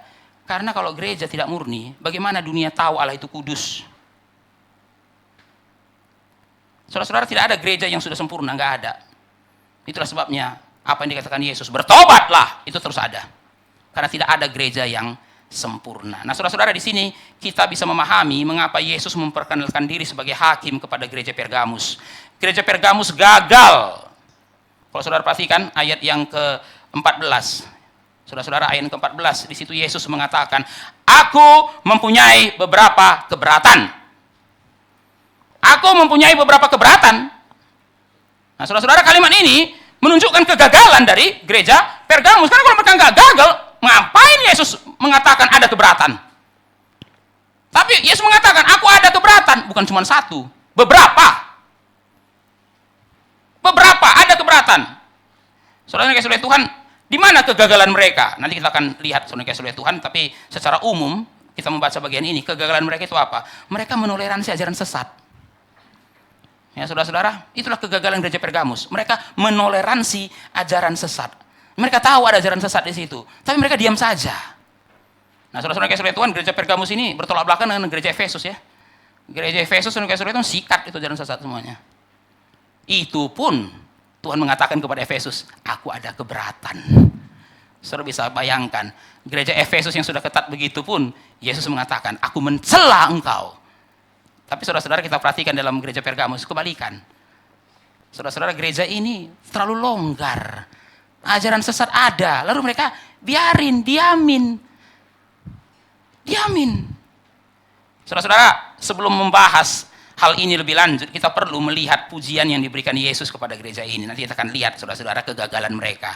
Tapi sebelumnya kita lihat dulu keberhasilan mereka, saudara-saudara. Mari kita lihat ayat yang ke-13. Ayat yang ke-13. Aku tahu di mana engkau diam, yaitu di sana, di tempat tahta iblis. Dan engkau berpegang kepada namaku dan engkau tidak menyangkal imanmu kepadaku. Ini keberhasilan mereka. Apa keberhasilan mereka, saudara-saudara? Mereka setia di dalam penderitaan. Nah, di sini mereka mirip dengan gereja Smyrna. Saudara-saudara, gereja Smyrna setia dalam penderitaan. Gereja Pergamus pun setia di dalam penderitaan. Nah, saudara-saudara, gereja Pergamus itu menderita karena mereka tidak mau berkompromi dengan penyembahan berhala. Itu yang dikatakan pada ayat 13. Engkau berpegang pada namaku dan tidak menyangkal imanmu kepadaku. Engkau berpegang pada namaku. Hold fast. Kenapa Yesus mengatakan itu, saudara-saudara? Karena mereka hidup di tengah-tengah penyembahan berhala. Nah, saudara-saudara, di sini kita perlu mengerti sedikit konteks. Semua kota yang ada di dalam surat kepada 7 jemaat itu isinya penyembahan berhala. Efesus ada penyembahan berhala. Smyrna ada. Sampai Laodikia, semua, ya namanya juga daerah jajahan Romawi, saudara-saudara. Semua kota yang ada di dalam surat kepada 7 jemaat ini adalah penyembahan berhala. Tapi saudara perhatikan baik-baik, saudara-saudara Tuhan. Hanya kota Pergamus yang disebut sebagai tahta iblis. Efesus, saudara-saudara Tuhan, di situ ada kuil Diana. Ya saudara-saudara, tapi nggak disebut tahta iblis. The throne of Satan. Smyrna, saudara-saudara, ya juga ada penyembahan berhala, tapi nggak disebut sebagai tahta iblis. Ya kan minggu lalu saudara-saudara kan saya sudah jelaskan ya, bahwa di Smyrna lah pertama kali dimulai imperial cult, penyembahan kepada kaisar. Baru saudara-saudara, selain penyembahan kepada kaisar, ada lagi kuil-kuil yang lain. Tapi saudara-saudara, di Smyrna tidak disebut sebagai tahta iblis. Yang disebut iblis malah sinagog. Ya saudara-saudara, synagogue of Satan. Tapi saudara-saudara, Pergamus disebut apa? Tahta iblis. Nah, saudara perhatikan lagi ayat yang ke-13. Ya, ayat ke-13, kalimat yang terakhir. Di mana iblis diam. Ya, saudara-saudara, di mana iblis diam. Nah, kata diam saudara bisa ganti jadi residen, saudara-saudara Tuhan. Nah, jadi saudara-saudara, Yesus menyebut Pergamus itu apa? Pertama, tahta iblis. Yang kedua, residensi iblis, saudara-saudara Tuhan. Loh, kenapa sebutannya seperti ini ya? Nah, maka saudara mengerti, Pergamus itu bukan sekedar kota penyembahan berhala. Saudara-saudara, penafsir mengatakan Pergamus itu pusat penyembahan berhalanya Asia Kecil. Nah, saudara-saudara, saya baca buku-buku tafsiran, mereka mengatakan bahwa jumlah kuil di Pergamus itu lebih banyak daripada kota-kota yang lain. Nah, itu saudara-saudara Tuhan. Jumlah kuilnya Pergamus itu lebih banyak daripada 6 kota yang lain. Memang saudara-saudara Tuhan, ini sarangnya. Pergamus itu sarangnya penyembahan berhala di seluruh provinsi Asia Kecil. Nah, saudara-saudara, saya sebutkan beberapa penyembahan berhala. Dan ini penyembahan berhala yang besar, belum yang kecil-kecil, saudara-saudara Tuhan ya. Yang besar. Yang pertama, saudara-saudara, di kota Pergamus inilah pertama kali dibangun kuil untuk penyembahan kepada kaisar. Loh, bukannya pertama kalinya itu di Smyrna. Saudara-saudara, Smyrna adalah tempat pertama yang mengakui, tapi mereka tidak bikin kuil. Mereka hanya mengakui penyembahan kepada kaisar. Kuil pertama untuk kaisar itu di Pergamus, yaitu kuil untuk Kaisar Agustus. Tahun 29 sebelum Masehi. Kuil kedua itu di Smyrna. Tahun 28 sebelum Masehi. Kuil itu untuk Kaisar Tiberius. Kalau saudara-saudara familiar dengan sejarah kekaisaran Romawi, saudara-saudara, kaisar yang pertama Kaisar Tiberius itu kan bukan kaisar pertama. Sebelum Tiberius ada Agustus. Itu yang pertama, saudara-saudara. Kuil yang pertama. Kuil yang kedua, saudara-saudara, ini sebenarnya bukan kuil. Nah, di Pergamus itu ada satu bukit yang disebut dengan Akropolis. Nah, kalau saudara ada waktu jalan-jalan ke ini, saudara-saudara ya, ke Turki, masih ada, saudara-saudara Tuhan, Akropolis itu. Ya, saudara ke Turki jangan cuma naik balon gas yang saudara Tuhan ya. Ke Turki mau jadi apa? Kapadokia, saudara. Saya pertama kali dengar Kapadokia itu waktu belajar teologi malahan. Karena di buku di pelajaran teologi itu ada namanya bapak-bapak Kapadokia. Baru waktu Covid saudara-saudara, wah Kapadokia jadi ngetren. Saya pikir orang-orang lebih mengerti lagi tentang sejarah gereja. Ternyata saudara-saudara Kapadokia ngetren kenapa? Karena ada balon gasnya. Saudara-saudara, orang nggak peduli sejarah Kapadokia itu apa. Saudara-saudara, Kapadokia itu kota yang sangat penting dalam sejarah gereja. Tapi hari ini saudara-saudara, orang nggak tahu apa pentingnya Kapadokia dalam sejarah gereja. Yang penting balon gasnya, saudara-saudara Tuhan ya. Nah, balon gasnya. Ya saudara-saudara, sampai diangkat di dalam film Layang-Layang Putus, saudara-saudara Tuhan ya, itu ya. Kapadokia. Nah, saudara-saudara Tuhan, nah kalau saudara pergi ke bekasnya Asia Kecil hari ini, saudara akan menemukan satu bukit namanya Akropolis. Nah, di situ masih ada saudara-saudara puing-puing bangunan. Puing-puing bangunan. Nah, saudara-saudara, salah satu kuil yang ada di Akropolis itu adalah kuil untuk Zeus. Dan di kuil itu saudara-saudara ada altar tingginya 12 meter. 12 meter, sulit dibayangkan saudara-saudara Tuhan. Sebuah altar 12 meter tingginya. Gedenya minta ampun. Itu kuil, itu adalah altar untuk Zeus. Nah, saudara-saudara, Akropolis itu sebenarnya mirip kayak perumahan udah. Perumahannya para dewa. Kenapa? Kan di Akropolis itu banyak kuil yang lain. Jadi bukan hanya untuk Zeus. Ada kuil untuk Dionysius, ada kuil untuk Athena, ada kuil untuk Artemis. Jadi saudara-saudara, Akropolis itu sudah seperti kompleks perumahan kuil-kuilnya para dewa. Yang ketiga, saudara-saudara Tuhan, di kota Pergamus ini terdapat suatu bangunan yang namanya Asklepion. Nah, saudara-saudara, Asklepion ini adalah kuil untuk dewa Asklepios yang dikenal sebagai dewa kesembuhan. Saudara-saudara, pada waktu itu banyak orang datang ke Pergamus untuk sembuh. Kenapa? Karena ada kuil ini, kuil Asklepios. Nah, saudara-saudara, lambang dari Asklepios itu ular. Nah, saya percaya saudara-saudara familiar dengan lambang ini. Kalau saudara-saudara melihat beberapa lambang dari kedokteran. Saudara-saudara Tuhan, salah satu lambang itu WHO. Kalau saudara lihat WHO, saudara-saudara Tuhan, itu lambang PBB, dan di tengahnya itu ada lambang ular yang melilit di tongkat. Nah, tongkat itu adalah the rod of Asklepios. Saudara-saudara bedakan dengan lambang apote, saudara-saudara Tuhan ya. Apote juga ular, tapi cawan, bukan tongkat. Nah, itu dewa yang berbeda. Nah, saudara-saudara, dewa yang berbeda. Yang digunakan dalam kedokteran itu adalah Asklepios. Ya, saudara-saudara. Nah, tapi hari ini banyak juga rumah sakit pakai lambang yang ular, tapi bukan Asklepios, itu Hermes. Dewa Hermes, saudara-saudara Tuhan, itu ada ular dan ada sayapnya. Nah, saudara-saudara, ya banyak buku mengatakan itu misleading. Karena sebenarnya Hermes bukan dewa kesembuhan. Nggak ada hubungannya dengan kedokteran. Tapi saudara-saudara, yang dulu-dulu itu pakai lambangnya Asklepios. Yaitu sebuah tongkat, ada ular melilit. Nanti saudara cari sendiri di rumah. Salah satu yang original itu apa? WHO. WHO bikin lambangnya PBB, lalu di tengahnya adalah the rod of Asklepios, tongkatnya dewa Asklepios. Nah, saudara-saudara, ini baru sampel. Yang lain masih banyak, saudara-saudara Tuhan. Dewa yang lain di kota Pergamus. Makanya disebut sebagai apa? The throne of Satan. Tahta iblis. Nah, saudara-saudara, sekarang bayangkan, saudara jadi orang Kristen di kota kayak gini. Ya, hari ini sih saudara-saudara nggak ada lagi kota kayak gini ya, saudara-saudara Tuhan ya. Kalau masih kayak gini nggak jadi kota lah. Saudara-saudara ya. Ya, saudara-saudara kan, kalau sekarang kan gambaran begini, banyak kuilnya, saudara-saudara Tuhan. Ah, ini masih di pedesaan lah ini, saudara-saudara, masih ada patung-patung berhala. Ya, kota kan sudah modern, patung berhala nggak ada lagi, yang ada gedung-gedung bertingkat, saudara-saudara Tuhan. Tapi saudara-saudara Tuhan tetap sama kok. Karena berhala itu kan bukan cuma patung. Berhala modern ya nggak pakai patung, saudara-saudara Tuhan. Nah, saudara-saudara, saya ambil satu perbandingan ya. Saya baca bukunya Timothy Keller, biografinya, saudara-saudara ya. Nah, Timothy Keller itu dulu memulai pelayanannya di Virginia, negara bagian Virginia, dan itu adalah salah satu negara yang cukup banyak orang Kristennya. Jadi saudara-saudara, jadi orang Kristen itu sangat betah di Virginia.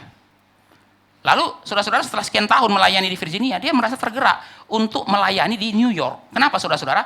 Karena dia lihat banyak orang berdosa di New York. Lah, ngapain kita di daerah Kristen begini numpuk, sementara di New York sana banyak orang yang nggak kenal Tuhan. Saudara-saudara, akhirnya dia berpikir, setelah berdiskusi, ada nggak kemungkinan kita merintis gereja di New York? Maka saudara-saudara, Timothy Keller sangat terkenal dengan perintisan gereja perkotaannya. Saudara-saudara, dia berani merintis gereja di kota New York, saudara Tuhan.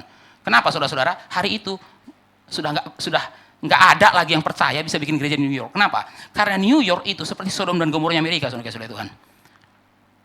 Ya, itu identik dengan hedonisme, kebejatan, semua di situ.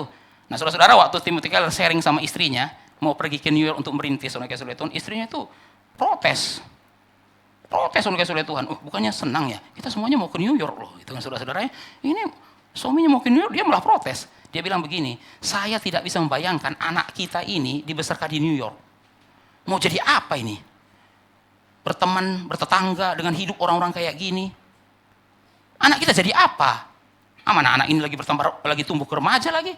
Bisa bayangkan berteman sama siapa dia? Saudara-saudara, kayak Tuhan, New York itu orang punya waktu banyak, tapi tidak untuk ke gereja, saudara Tuhan. Karena tidak ada orang ke New York untuk ke gereja, itu nggak ada. Semua orang kalau tanya, ngapain ke sini? Kerja. Ngapain ke sini? Studi. Saudara-saudara, salah satu sekolah seni terbaik itu di New York. Ya, saudara-saudara, orang itu Wall Street, saudara Tuhan, berdagang, itu semuanya di sana. Jadi saudara-saudara, ada waktu untuk ke gereja yang nggak ada. Saudara-saudara, orang New York itu Senin sampai Jumat sudah capek kerja, Sabtu Minggu hedon. Mana ke gereja? Lalu makanya orang bilang, ngapain kamu bikin gereja di sini? Nggak ada orang mau ke gereja. Nah, saudara-saudara, Timothy Keller mengatakan, justru gereja ini untuk mereka. Kalau orang sudah ke gereja, untuk apa kita bikin gereja lagi?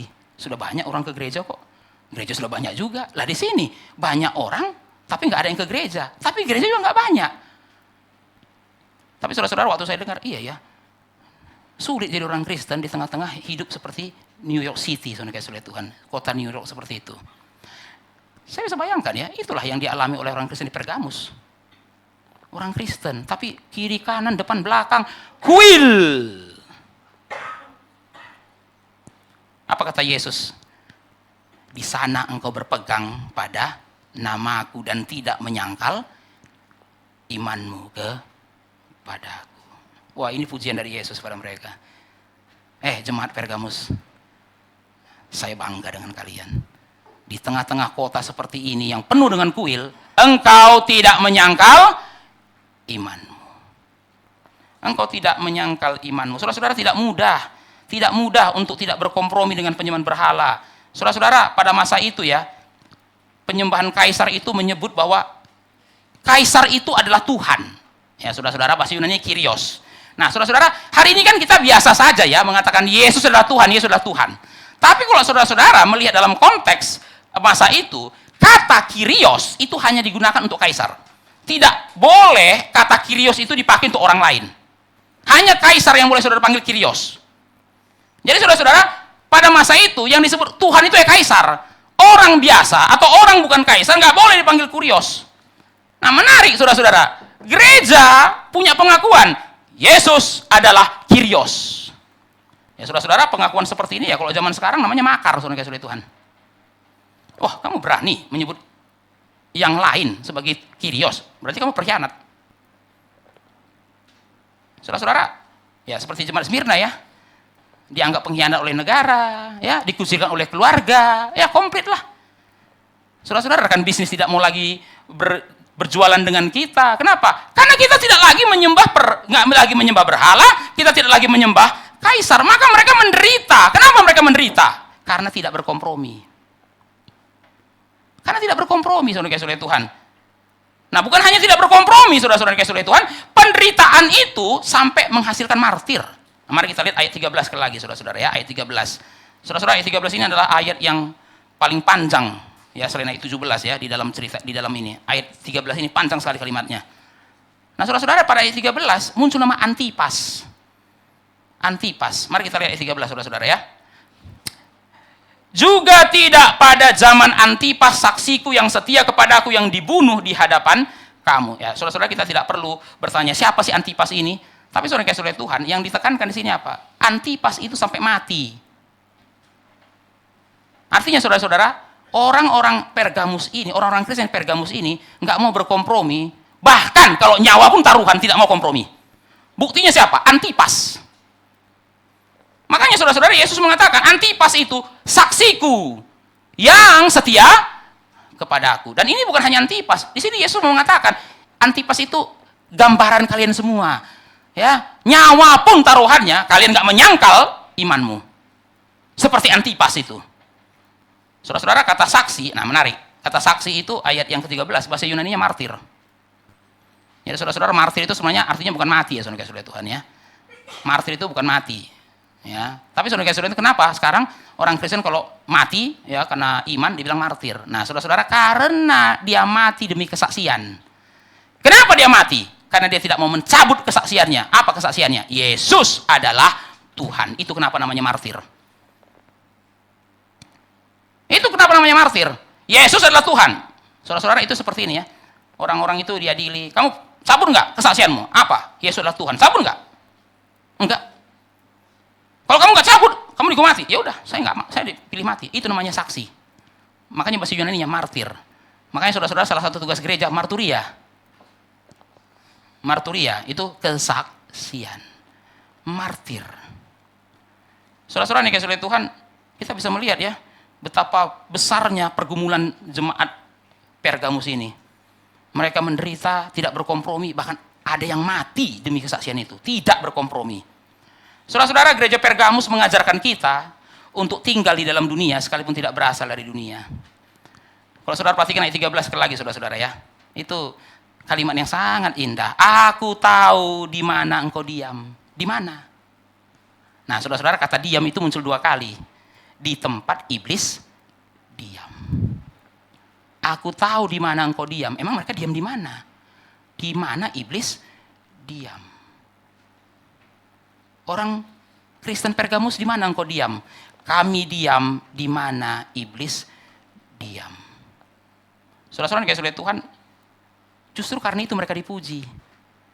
Karena mereka berani diam di tempat iblis diam.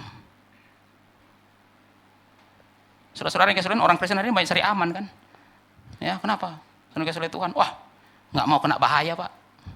Tapi saudara perhatikan, jemaat Pergamus dipuji kenapa? Karena mereka diam di mana iblis diam. Ya saudara-saudara, ya kalau pakai istilah Yesus dalam Yohanes 17, di dalam dunia, sekalipun tidak berasal dari dunia. Nah saudara-saudara perhatikan baik-baik, mereka dipuji bukan karena mereka lari dari dunia, mereka dipuji karena mereka stay di dunia. Mereka dipuji bukan karena mereka lari dari tempat kediaman setan. Mereka dipuji karena mereka diam di mana setan diam. Nah, saudara-saudara perhatikan baik-baik, di manakah harusnya gereja berada? Saudara-saudara, gereja harusnya berada bukan di zona aman. Gereja harusnya berada di zona berbahaya. Salah kalau gereja itu malah cari zona aman. Gereja yang sejati harusnya ada di zona yang berbahaya, bukan di comfort zone, tapi di danger zone. Saudara-saudara, saya teringat dengan kalimat dari C.T. Studd. Saudara-saudara ya, C.T. Studd ini misionaris dari Inggris ke Afrika.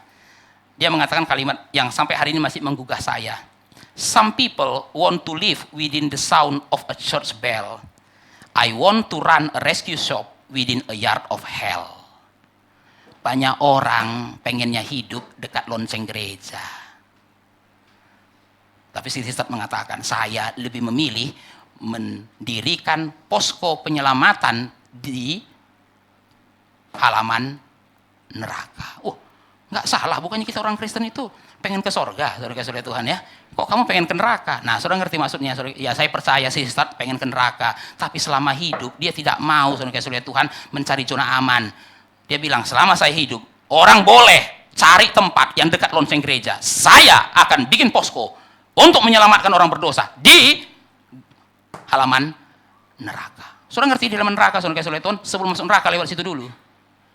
Maka saya tidak akan, saudara-saudara, saya lupa siapa yang ngomong, saudara-saudara Tuhan. Kayaknya dia ngomong, dia bilang begini, saya tidak akan membiarkan satu orang pun ke neraka sebelum lewat posko ini. Itu penginjilan.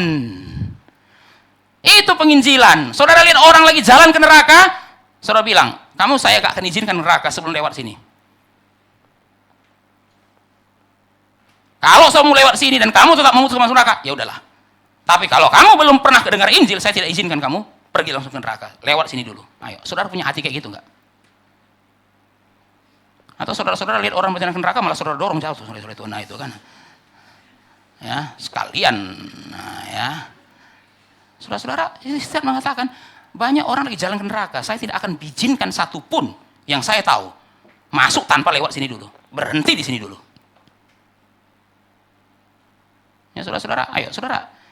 Ayo, punya hati seperti ini enggak? Saudara stop orang. Pak, mau ke neraka ya? Ya, berhenti Jo, sebentar. Ya, berhenti. Ya, ayo dengar ini traktat ini traktat. Ya, jangan langsung ke neraka. Ayo, berhenti dulu.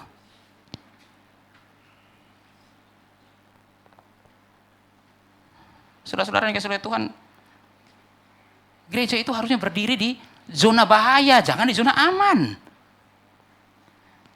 Tanggal 12 Juni 1939, Dietrich Bonhoeffer meninggalkan Jerman ke Amerika. Ia diterima untuk mengajar di Union Theological Seminary New York, tempat ia juga pernah singgah pada tahun 1930. Tujuan dia pergi ke New York itu sebenarnya bukan untuk mengajar, tapi untuk menyelamatkan diri dari kejaran Nazi, saudara Tuhan. Karena Bonhoeffer adalah salah satu pendeta yang sangat vokal melawan Nazi. Nah, saudara Tuhan, sejak awal keberangkatannya dia sudah merasa nggak enak. Kenapa, saudara-saudara? Dia mengatakan, saudara Tuhan, orang-orang sebangsaku dan pendeta-pendeta yang lain susah payah di Jerman. Kok aku malah pergi ke Amerika menyelamatkan diri? Saudara Tuhan, dia akhirnya memutuskan tanggal 27 1939 meninggalkan Amerika, kembali lagi ke Jerman. Tahun 1944 Bonhoeffer ditangkap. Tahun 1945 dia dihukum mati. Saya pikir, saudara Tuhan, kalau sudah bisa ke Amerika, kenapa balik lagi? Kamu sudah tahu di Jerman kamu dikejar-kejar sama Hitler. Sudah ditawarin profesor di Union Theological Seminary di New York, aman. Kenapa balik lagi? Kenapa pulang lagi? Kamu kurang kerjaan. Nah, saudara-saudara, menarik sekali. Dia tulis kepada teman-temannya di Amerika. Dia katakan seperti ini, saudara-saudara. Saya tidak berhak untuk ikut serta dalam pembangunan kembali kehidupan Kristen di Jerman setelah perang, jika saya tidak ikut menanggung ujian bersama bangsa saya di masa seperti ini. Saya nggak ada hak, nanti sudah perang selesai baru balik-balik, sok-sok nasihatin gereja. Gini loh. Waktu susah kamu di Amerika, waktu sudah selesai perang, sok-sok nasihatin gereja, harus begini. Saya nggak punya hak untuk menasihati mereka kalau sudah selesai perang. Kalau saya tidak ikut menanggung susah-susah ini pada masa seperti ini. Saudara-saudara dikasihi Tuhan, sekarang mari kita lihat kegagalan dari gereja Pergamus. Di mana kegagalannya? Saudara dikasihi Tuhan, sekalipun gereja Pergamus tidak berkompromi keluar, mereka berkompromi ke dalam. Nah, di situ masalahnya. Mereka setia keluar, tapi mereka kompromi di dalam. Mari kita lihat ayat yang ke-14 dan ayat 15. Mari kita baca bersama-sama ayat 14.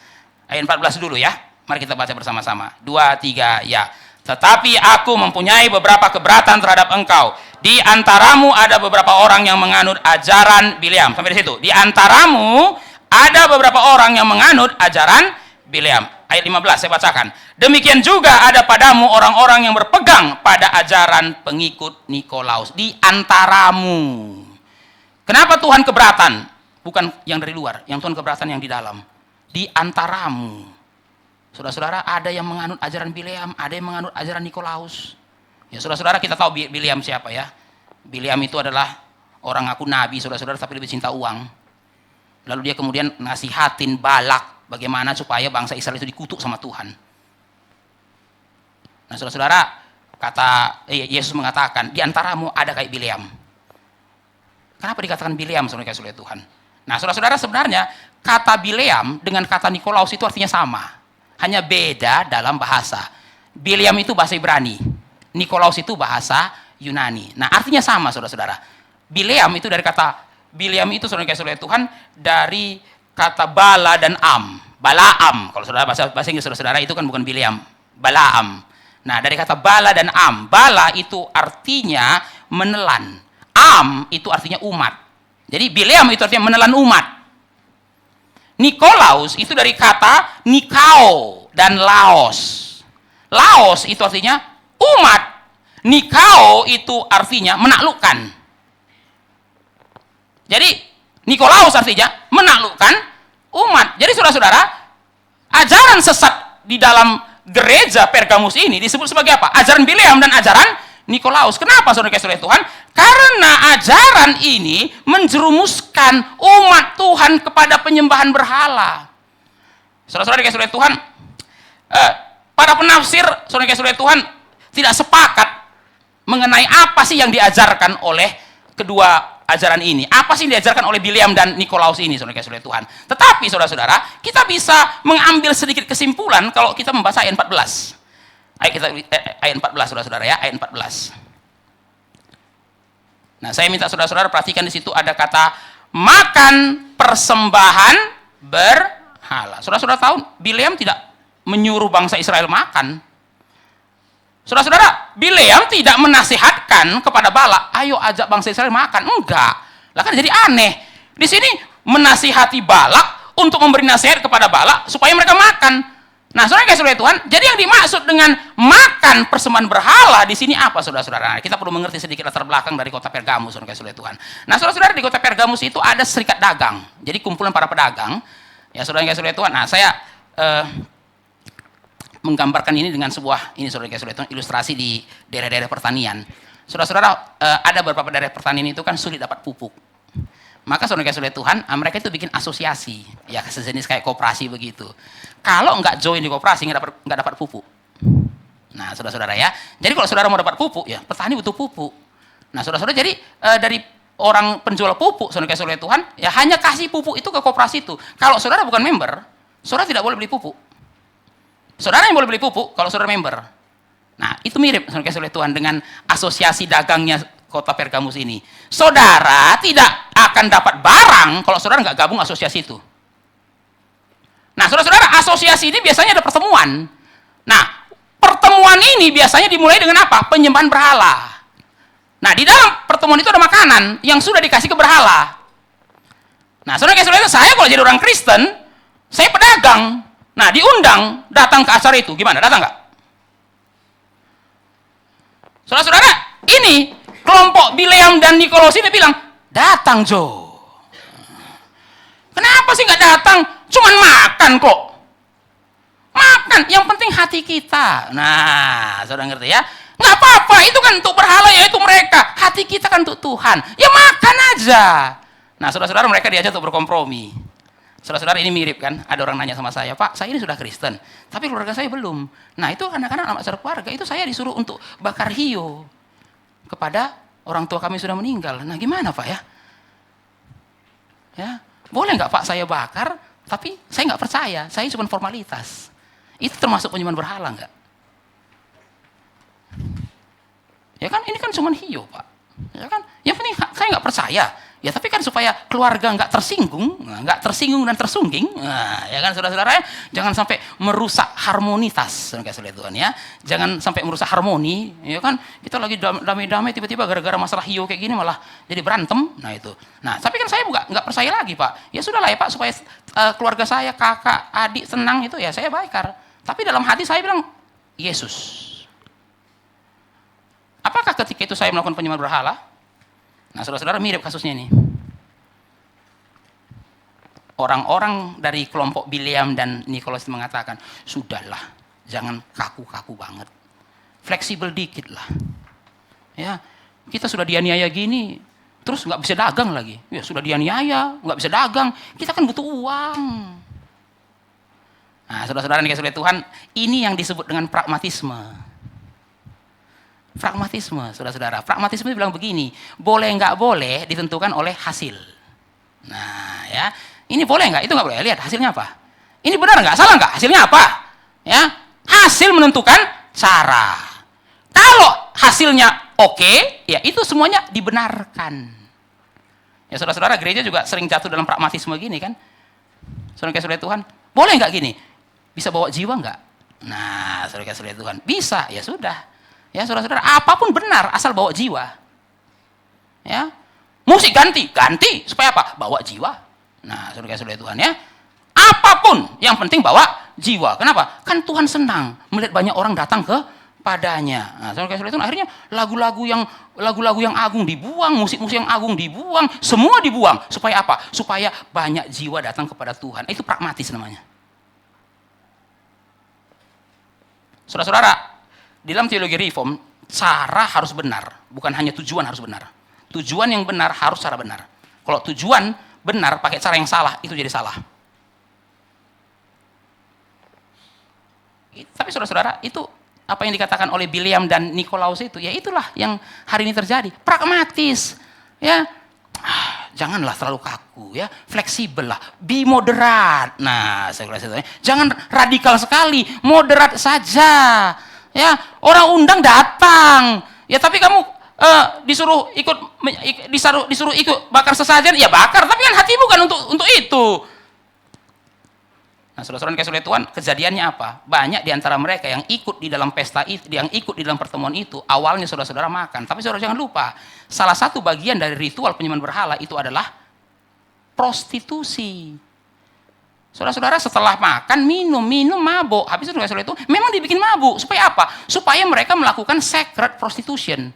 Saudara jangan lupa, pada zaman itu salah satu ritual penyembahan berhala adalah, saudara, ada namanya pelacur-pelacur bakti. Jadi bukan pelacur, mereka itu dianggap sebagai apa, saudara? Dianggap sebagai pelayan di dalam kuil itu. Dan memang bagian dari liturginya itu apa? Bagian dari ritual itu apa? Yaitu mabuk, habis itu saudara Tuhan fly. Nah, jadi banyak yang tadinya makan, akhirnya wah, jeblos, menjerumuskan. Siapa yang mulai? Nikolaus dan Bileam. Mirip kayak Nikolaus dan Bileam. Saudara-saudara dikasih oleh Tuhan, yang jadi masalah kan begini. Gereja Pergamus tahu eksistensi kelompok ini. Mereka dengar kok ajaran mereka, tapi mereka tidak bikin apa-apa. Mereka tidak bikin apa-apa, diam saja. Mereka menoleransi ajaran sesat. Mereka menoleransi ajaran sesat. Nah, saudara dikasih oleh Tuhan, kemungkinan gereja Pergamus tidak bertindak tegas karena mereka merasa ajaran sesat ini masih minoritas. Kan dikatakan di antaramu beberapa, sedikit. Ya, jadi gak usah langsung ditindak, biarin aja. Saudara bisa bayangkan ya, gereja ini bisa tidak berkompromi dengan luar, tapi mereka bisa berkompromi dengan dalam. Mereka bisa rela dianiaya demi Kristus, tapi mereka bisa diam saja lihat ajaran sesat di dalam gereja. Maka saudara-saudara, pelajaran penting dari gereja Pergamus apa? Saudara tidak boleh menganggap ajaran sesat itu hal remeh. Nggak boleh, saudara kasih oleh Tuhan. Saudara-saudara, hari ini banyak gereja itu bisa bicara pelayanan dengan mati-matian, bisa bicara penginjilan dengan mati-matian, saudara kasih oleh Tuhan. Tapi banyak gereja, saudara-saudara, itu biasanya tidak mau bicara mengenai pengajaran. Tidak mau bicara mengenai pengajaran. Saudara-saudara, saya sering ketemu orang mengatakan, apapun pengajarannya Pak, yang penting apa? Penginjilan. Loh, saudara kasih oleh Tuhan. Saya tidak anti penginjilan, saudara kasih oleh Tuhan. Tapi saudara-saudara, seringkali orang berpikir, ya yang penting kan Pak orang kepada Yesus. Ya, mau apa kayak ajarannya terserahlah. Saudara yang kasih oleh Tuhan, pandangan seperti itu nggak benar loh. Dari mana kita tahu kepada Yesus kalau ajaran saya sudah nggak benar? Saudara-saudara, gereja Pergamus menoleransi ajaran sesat ini. Dibiarin. Kenapa? Masih sedikit kok. Belum mayoritas, masih minoritas. Jadi dari gereja Pergamus kita belajar, saudara kasih oleh Tuhan, bahwa gereja tidak boleh toleran kepada ajaran sesat. Tapi saudara-saudara seringkali ya, kalau gereja kemudian mengkritik ajaran sesat, malah gereja dibilang apa? Nggak ada kasih. Nah, saudara kasih oleh Tuhan ya, bikin seminar doktrinal, saudara-saudara. Baru kemudian pendetanya mengatakan ini salah, saudara-saudara. Banyak orang yang di bawah mengatakan, ini kurang kasih nih, sok merasa benar loh. Tapi saudara-saudara, mari kita lihat apa kata Yesus mengenai ajaran sesat, ayat 16. Saudara-saudara, saya minta saudara perhatikan kalimat yang terakhir.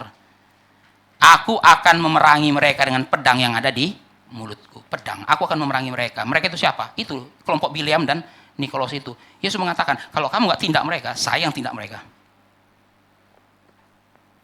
Aku akan perangi mereka dengan pedang dalam mulutku. Itu artinya apa, saudara kasih oleh Tuhan?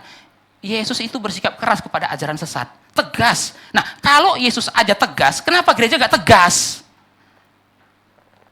Sampai Yesus bilang kepada jemaat Pergamus, kalau kamu gak tindak mereka, saya yang tindak nanti.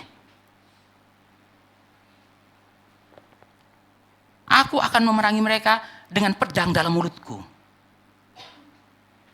Artinya saudara-saudara, Yesus pun tidak toleran. Saudara-saudara yang dikasih oleh Tuhan, gereja tidak boleh toleran, apapun resikonya. Nah, menarik saudara dikasih oleh Tuhan ya, gereja Pergamus nggak takut dengan resiko kalau mereka nggak menyembah berhala, tapi mereka bisa takut dengan resiko kalau mereka menegur ajaran sesat. What's going on ya saudara dikasih oleh Tuhan? Apa yang sedang terjadi? Mereka nggak takut melawan penyembahan berhala, tapi mereka bisa takut melawan ajaran sesat. Ini apa yang terjadi?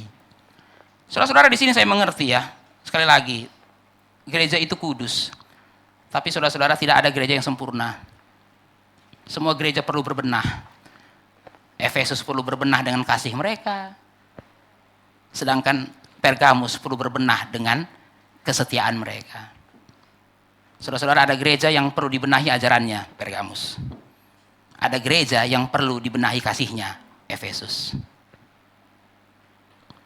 Saudara-saudara dikasih oleh Tuhan, setiap gereja tidak ada yang sempurna. Tapi itulah kenapa Yesus datang kepada gereja-gereja ini dan berkata, inilah firman dari Dia. Inilah firman dari Dia. Nah, saudara-saudara, mari kita lihat apa janji yang diberikan Tuhan kepada mereka yang menang. Nah, saudara-saudara, menang di sini konteksnya apa? Untuk konteks jemaat Pergamus, menang itu artinya apa, saudara-saudara? Tuhan tegas dengan ajaran yang benar. Kalau dalam konteks jemaat Smyrna, saudara-saudara, menang itu artinya apa? Setia sampai mati. Dalam konteks jemaat Efesus, menang itu artinya apa, saudara-saudara? Tuhan kembali ke kasih yang semula. Tapi semua surat ini diakhiri dengan apa? Barang siapa menang. Nah, mari kita lihat saudara-saudara, apa janji Tuhan kepada mereka yang menang. Kalau gereja itu tegas mempertahankan ajaran yang benar dan berani melawan ajaran yang sesat, apa janji Tuhan? Mari kita lihat yang pertama, mana. Ayat yang ke-17. Ku berikan mana yang tersembunyi. Saudara-saudara, mana kan sudah berakhir ya. Nggak turun lagi mana setelah zamannya Yosua. Lalu mana apa lagi dikasih Tuhan ini? Nah, saudara-saudara, di sini mana itu simbol. Kalau saudara dengar mana, saudara ingat apa? Perjalanan 40 tahun di padang gurun. Tuhan mengingatkan bangsa Israel, bagaimana 40 tahun di padang gurun? Ada nggak kekurangan? Nggak ada. Kenapa? Ada mana. Saudara-saudara, salah satu pergumulan dari orang Kristen di Pergamus apa? Kalau kami seperti ini, nanti kami makan apa? Ya, kalau kami seperti ini, tegas seperti ini, nanti makan apa kami? Apa kata Yesus? Nggak usah takut, aku pelihara kamu. 40 tahun di padang gurun bisa pelihara kok bangsa Israel. Kalau kamu setia, aku akan kasih kamu mana yang tersembunyi. Mana yang tersembunyi. Saudara-saudara dikasih oleh Tuhan, mana itu juga mengingatkan kepada kita, saudara dikasih oleh Tuhan, mengenai kecukupan, bukan kelebihan. Nah, mana itu saudara-saudara, salah satu message-nya apa? Cukup. Saudara-saudara, Tuhan lebih senang kita hidup cukup daripada kita hidup berlebihan. Saudara perhatikan, waktu Israel di padang gurun, kelebihan makan, nggak pernah saudara-saudara. Maka saya nggak percaya ada orang Israel obesitas, nggak ada, saudara kasih oleh Tuhan ya. Perjalanan 40 tahun itu bakar lemaknya banyak, saudara kasih oleh Tuhan ya. Nah, terus mana, kan Tuhan bilang apa? Ambil secukupnya, lebih pun busuk. Pelajar dari mana apa? Saudara, mengikut Tuhan itu tidak pernah bicara mengenai kelebihan. Mengikut Tuhan itu bicara mengenai kecukupan. Untuk diri sendiri cukup, untuk kemurahan hati lebih. Itu pelajari di padang gurun. Mana ada saudara kasih oleh Tuhan? Orang Israel cerita kelebihan, surplus, saudara kasih oleh Tuhan. Enggak, cukup. Lebih pun busuk. Saudara mau bilang apa dari situ? Mengikut Tuhan itu bukan soal lebih, bukan cukup. Untuk dirimu cukup. Yang lebih apa? Untuk berbagi. Saudara, kita terbalik, saudara kasih oleh Tuhan ya. Untuk berbagi, irit. Untuk diri sendiri, lebih. Nah, saudara kasih oleh Tuhan. Tuhan kadang-kadang nanya ya, untuk apa? Kamu juga nggak pakai kok? Ya, rasanya senang aja Pak. Rasa senang aja Tuhan ya, lebih-lebih kayak gini. Dipakai enggak. Tapi kenapa kamu tetap bisa lebih? Ya, rasanya senang aja. Dikelilingi dengan kelimpahan begitu. Nggak dipakai juga kok. Saudara-saudara dengarkan prinsip ini ya. Kita orang Kristen itu harus punya prinsip ini. Untuk orang lain, kita minta lebih. Untuk diri kita minta enough. Cukup. Maka saudara kasih oleh Tuhan, apa kata Yesus kepada mereka? Ya, kamu setia, saya pelihara kamu. Tapi jangan berpikir hidupmu sampai kaya raya, enggak lah gitu ya. Cukup. Yang kedua, batu putih. Nah, saudara kasih oleh, apa itu batu putih? Saudara-saudara, batu putih itu seperti undangan pada zaman dahulu, kayak undangan eksklusif. Kalau saudara datang ke satu pesta, biasanya resepsionisnya akan minta batu putih dari saudara, white stone. Saudara kasih oleh Tuhan, orang nggak punya batu putih nggak bisa masuk dalam acara itu. Saudara-saudara, kalau saudara diundang ke acara makan malamnya Warren Buffett atau Bill Gates, saudara kasih oleh Tuhan, saudara pasti senang ya, saudara-saudara ya. Walaupun saudara nggak kenal siapa-siapa di situ. Tapi kenapa kita senang diundang ke acaranya Bill Gates? Karena dengan ikut di acara itu, saudara-saudara, secara tidak langsung kita menunjukkan kepada dunia circle kita. Ya, lihat loh, acara ulang tahun saya bukan ulang tahun tetangga CRT loh.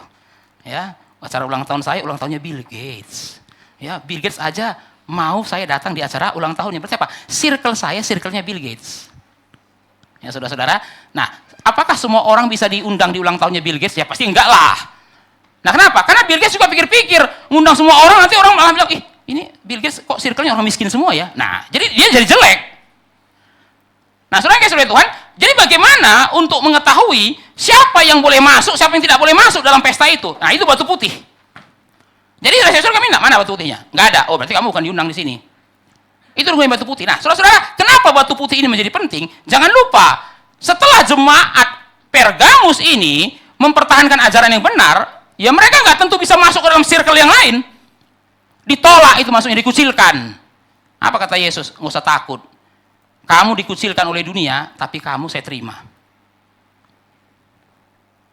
Itu namanya batu putih. Dan yang ketiga, saudara-saudara, ini yang bagi saya cukup penting. Nama. Nah, saudara yang kasih oleh Tuhan, siapa yang nggak peduli dengan namanya? Saudara, nama itu nama. Saudara yang kasih oleh Tuhan, saudara perhatikan baik-baik. Banyak di antara mereka akhirnya dicoret namanya dari kartu keluarga. Karena mengikut Kristus, nama mereka dicoret. Saudara-saudara dicoret dari kakak. Sampai hari ini pun saudara kasih oleh Tuhan, nggak ada orang tua coret nama anaknya dari kakak lah ya saudara-saudara ya. Kecuali memang sudah hancur banget lah. Ya, tapi saudara kasih oleh Tuhan, zaman itu ya, karena gara mengikut Yesus namanya dicoret dari kakak, dari kartu keluarga. Jadi saudara-saudara mereka nggak punya identitas lagi. Nah itu nama ini. Yesus mengatakan, saya tahu kamu pasti bergumul dicoret dari keluarga. Tapi kamu nggak usah takut. Saya kasih nama baru untukmu. Nama baru, identitas baru. Kiranya saudara dan saya bisa menjadi gereja yang berkenan di hadapan Tuhan. Gereja yang tidak kompromi dengan ajaran yang salah. Tanpa takut dengan tekanan dari dunia ini. Mari kita bersatu dalam doa. Bapa dalam surga, kami berterima kasih. Engkau memberikan firman-Mu kepada kami. Kiranya kami bisa menjadi gereja yang berkenan kepada Tuhan. Kami sudah belajar dari 3 gereja sampai minggu ini. Dan kami berdoa supaya pelajaran-pelajaran dari gereja ini kami terapkan baik di dalam gereja kami maupun dalam kehidupan kami pribadi-pribadi. Inilah doa kami dalam nama Tuhan Yesus kami berdoa. Amin.